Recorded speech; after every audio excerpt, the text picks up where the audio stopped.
मैं बलजिंदर कौर नागरी एकेडमी में आपका स्वागत करती हूँ। घर की याद पाठ का आज हम प्रश्न उत्तर अभ्यास करेंगे।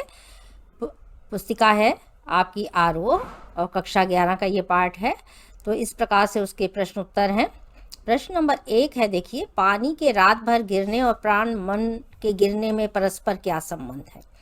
तो पूरा आपने पाठ का सार पढ़ा है और उसको अच्छी तरह से एक्सप्लेन कर दिया गया है कि कविता आपकी देखिए जेल में बैठ कर के कवि ने लिखी है और किस प्रकार से पानी का संबंध और आंखों से गिरने वाले अश्रुओं का संबंध हो सकता है। कवि भवानी प्रसाद मिश्र जी जेल की सलाखों में बंद है।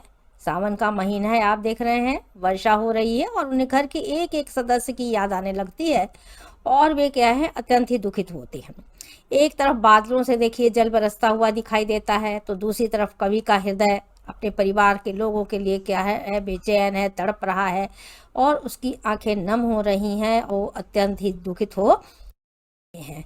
प्रश्न नंबर 2 है, मायके आई बहन के लिए कवि ने घर को परिताप का घर क्यों कहा है। क्यों ये परिताप शब्द का प्रयोग किया गया है, इसको तो आपको समझना चाहिए। परिताप है, आप देख रहे हैं कि दुख से संबंधित बात के लिए है।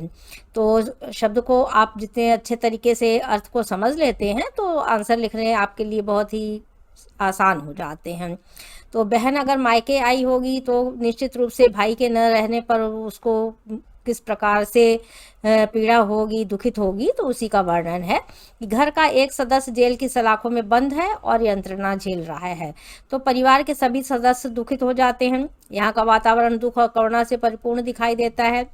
कारावास में आप देख रहे हैं, जेल में जाने पर परिवार के सभी सदस्य दुखी हैं। कवि की बहन उसी दुख भरे घर में आई है जहाँ उसकी मुलाकात अपने भाई से नहीं हो पाई है। प्रश्न नंबर 3 है, पिता के व्यक्तित्व की किन विशेषताओं को उकेरा गया है।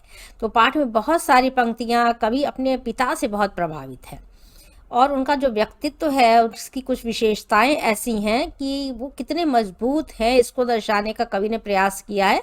तो उसका उकेरना से तात्पर्य वर्णन से है। कवि ने अपने पिता के गुणों और विशेषताओं का वर्णन किया है कि पिता की आयु बढ़ती जा रही है, बुढ़ापे के लक्षण दिखाई देने लगते हैं, परंतु उनके अंदर युवाओं की तरह जोश है। वह दौड़े रहते हैं, हंसते हैं और कार्य करते हैं। कारण उसके पीछे यही है कि वो अगर टूट जाते तो सब कुछ बिखर सकता था परिवार का, इसलिए वो ढाढ़स बंधाए रहते हैं। इतने निडर और साहसी हैं कि वह मौत से भी डरते नहीं हैं। उनकी वाणी में जोश है, उमंग है, आवेश है और फुर्ती है, जिसे देख करके तूफान भी क्या है, शर्मा जाता है।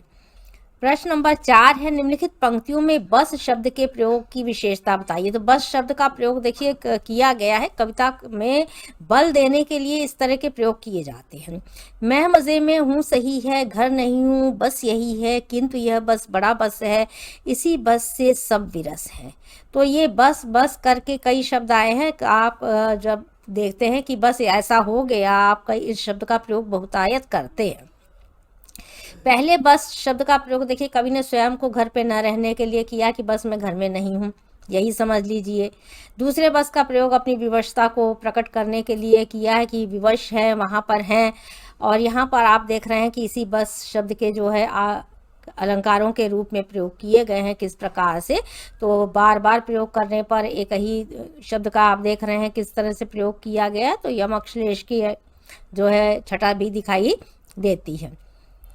प्रश्न नंबर 5 है, कविता की अंतिम 12 पंक्तियों को पढ़कर कल्पना कीजिए कि कवि अपनी किस स्थिति व मन स्थिति को अपने परिजनों से छिपाना चाहता है। अगर मन से द्रवित है, दुखित भी है, घर से के लोगों से एक आप देखेंगे कि अलग रहने का वो है और कितना अंग्रेज़ों के माध्यम से जो है प्रताड़ित किया जा रहा था। तो आपने इसको बहुत अच्छे तरीके से समझ लिया है कि परिजन यानी उसके भाई बहन घर के सभी बंधु लोग हैं। कवि सावन के माध्यम से अपना संदेश तो भेजना चाहता है, परंतु अपनी वास्तविक स्थिति में अपने परिजनों को नहीं बताना चाहता क्या यातनाएं मिल रही हैं, क्यों परेशान किया जा रहा है, किस प्रकार जेल में मार पड़ती थी, कैसे दंडित किया जाता था, वह जेल की सलाखों में कितना दुखित है, मानसिक स्थिति उसकी कैसी है, बहुत कम वह बोलता है, चुप रहता है। वह सारी बातें घर के लोगों से क्या कर लेना चाहता है, छिपाना चाहता है। और यह संदेश भेजता है कि वर्षा सावन यह संदेश उनके परिवार तक ना पहुंचाए। बाकी सारी बातें वो पहुंचाना चाहता है, लेकिन जो अपने कष्ट पीड़ा है उसे नहीं पहुंचाना चाहता। नहीं तो घर के लोगों को क्या होगा, संदेह होगा और वह परेशान हो उठेंगे कि पुत्र को कितनी यातनाएं वहाँ पर मिल रही हैं। तो इस प्रकार से आपने 5 प्रश्नों का अभ्यास किया। चैनल को सब्सक्राइब करें, वीडियो को लाइक करें, शेयर करें, कमेंट अवश्य लिखा करें।